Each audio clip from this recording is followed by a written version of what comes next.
ఓటమి ఓడిపోయింది, మరణమే జయించింది.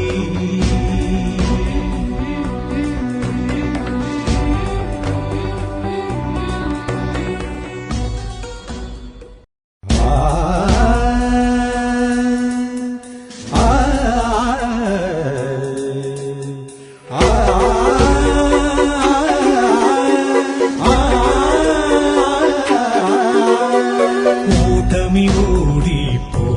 ఓడిపోయింది, మరణమే జయించింది.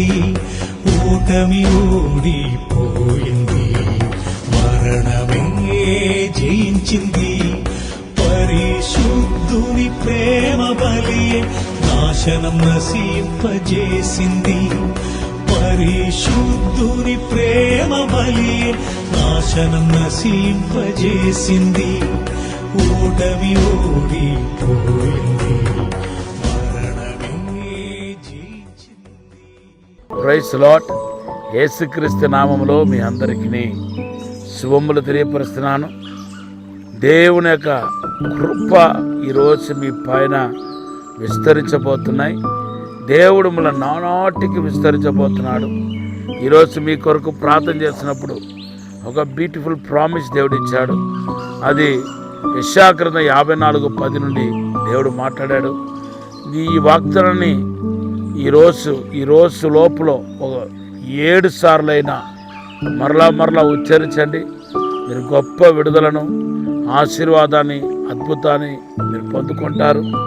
అంతేకాదు, ఇంతకాలం మీరు దేనికోసమైతే ప్రార్థించారో, ఎవరి కోసమైతే ప్రార్థన చేశారో ఆ విషయాల్లో దేవుడు తన హస్తాన్ని చాపి అద్భుతం చేయబోతున్నానని మాట్లాడారు.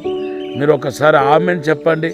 ఖచ్చితంగా దైవజనుడి ద్వారా పలికిన ఈ మాటను, ఈ ప్రవచనాన్ని దేవుడు నెరవేర్చబోతున్నాడు. ఈ ప్రవచనం సూర్యుడు అస్తమించే లోపల మీ జీవితంలో జరుగుతాయని నేను రూఢిగా నమ్ముతున్నాను. దేవుని బిడ్డలారా, యేసుక్రీస్తు యొక్క మరణాన్ని పురస్కరించుకొని కొందరు ప్రత్యేకంగా ఆశీర్వదించబడ్డారు, గుర్తింపు పొందారు. కొంతమంది అయితే శపించబడుతున్న జీవితాన్ని మనం చూస్తున్నాం. అయితే నిన్న కూడా నేను అరిమత్తెయ యోసేపు గురించి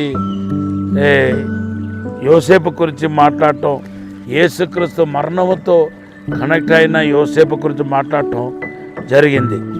ఇంత గొప్ప పనికి ఆయన పూనుకొన్నాడు.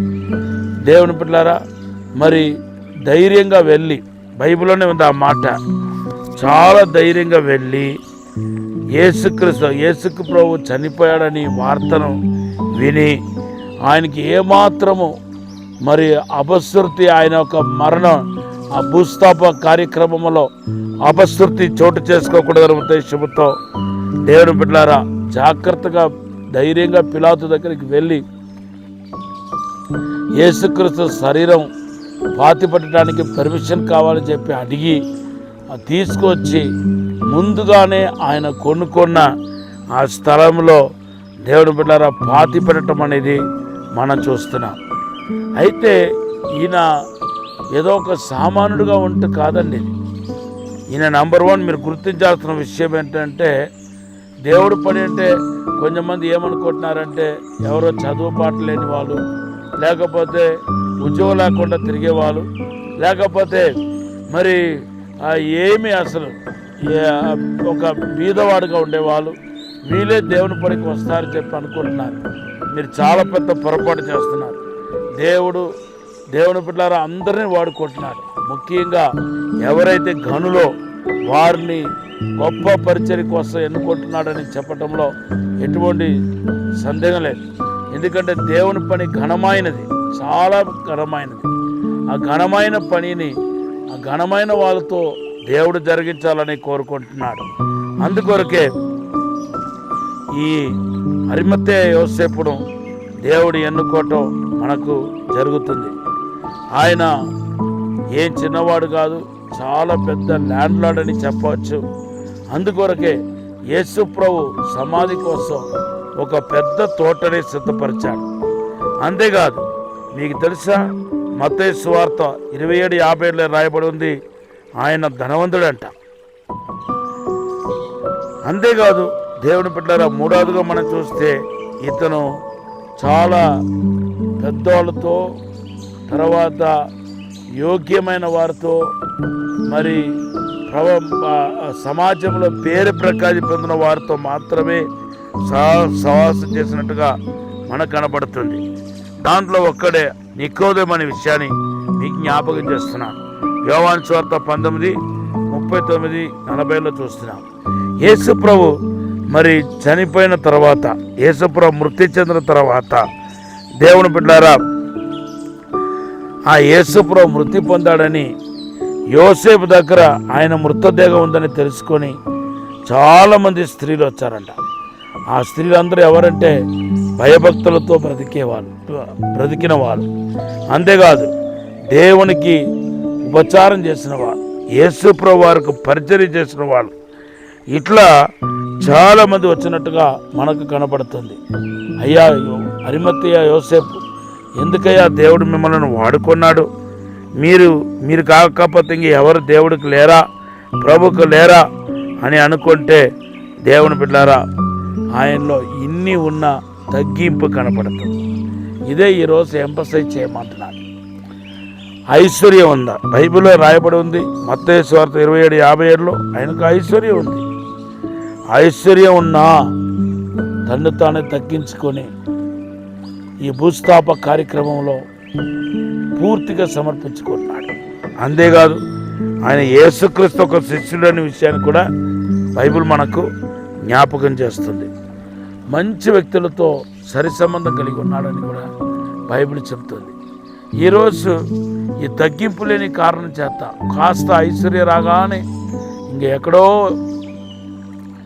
వారికంటే గొప్ప వాళ్ళు ఎవరు లేరని, వాళ్ళే గొప్ప అని, వారికే మనం నమస్కారం చేయాలని తమ్ము తామే హెచ్చించుకుంటున్నారు. అది ఎంత ప్రమాదం అండి. అలాగే కొంచెం ఆత్మీయత, కొంచెం దేవుడు వాడుకోవటం ప్రారంభించగానే కొంచెం మందికి గర్వం వచ్చేస్తుంది. ఇంకా ఎదుట వ్యక్తిని ఏమాత్రము హానర్ చేయకపోవటం అనేది జరుగుతుంది. నువ్వెంత నేనెంత అన్నట్టుగా మాట్లాడటాన్ని మనం చూస్తున్నాం. ఎవరితో అండకుండా దూరంగా ఉన్నట్టుగా మనం చూస్తున్నాం. దేవుని బిడ్డలారా, ఇవన్నీ ఈ యోసేపులో కనపడట్లేదు. ఈరోజు పరిశుద్ధాత్మ దేవుడు మీతో మాట్లాడుతున్నాడు. నీకు మట్టితో చేయబడిన బలిపీఠం ఉందా? నువ్వు మట్టితో చేయబడిన బలిపీఠం దేవుని కోసం కట్టావా? అప్పుడే దేవుడు దానిలో వచ్చి నివసిస్తాడు, నిన్ను ఆశీర్వదిస్తాడు. నిర్గమకాండ 20:24-25 మనం చూస్తే దేవుడు మోసేతో అంటున్నాడు, నా కొరకు మట్టితో ఒక బలిపీఠం చెయ్యాలి అంటున్నాడు. అప్పుడు నేను వచ్చా ఆశీర్వదిస్తానంటున్నాడు. ఇంత పెద్ద పని ఎలా చేయగలుగుతాం? ఖచ్చితంగా వంగినప్పుడే కదా. ఈ వంగటమే తగ్గింపు. మనం ఎంతకు వంగుతూ దేవుని సన్నిధిలో కొనసాగుతామో అంతకు మనం ఎదుగుతూ ఉంటాము.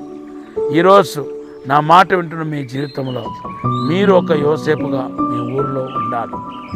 మంచి వాళ్ళతో సంబంధం పెట్టుకొని, ఆత్మీయులతో సంబంధం పెట్టుకొని మీ ఆత్మీయ యాత్ర కొనసాగుతూ, మరి ముఖ్యంగా మిమ్మల్ని మీరే చాలా చాలా చాలా తగ్గించుకోవాలి. 2వ దినవృత్తాంతం 7:15 ఆ తగ్గించుకున్న వాడిని ఎంతగా ఆశీర్వదిస్తున్నాడంటే దేశానికే క్షేమంగా చేస్తున్నాడు. నా మాట వింటున్న మీ జీవితంలో దేవుని మహిమ వెల్లడిపరచబడగాక, దేవుని యొక్క సన్నిధి మీ ఎడల ఘనపరచబడగాక, దేవుడు మిమ్మల్ని అభివృద్ధి చేసి ఆశీర్వదించి వర్ధల చేయాలని ప్రార్థిస్తున్నాను. ఈ సమయంలో ఒక చిన్న ప్రార్థన చేస్తాను. పరిశుద్ధము నమ్మకమైన పరలోక తండ్రి, నీకు వందనాలు, స్తోత్రాలు ప్రభువా. మమ్మల్ని క్షమించి, మన్నించి, పరిశుద్ధపరిచి, అభిషేకించి వాడుకోమని అడుగుతున్నాను. 2 పాలు ఆత్మ దయచేయండి, 2 పాలు అభిషేకం దయచేయండి ప్రభువా తండ్రి. తగ్గింపు ఆత్మ ప్రతి ఒక్కరిని క్రియ చేయనగాక, వర్ధల చేయనగాక. ఇప్పుడు ఆశీర్వదించి దీవించి బలపరచమని, దైవీగ మహిమతో నింపమని యేసునామములో అడిగి వేడుకుంటున్నాము తండ్రి. ఆమేన్. Have a blessed day. ఈరోజు దేవుడు మనకిచ్చిన వాగ్దానం హోషియా గ్రంథం 14వ అధ్యాయం 5వ వచనం. God bless.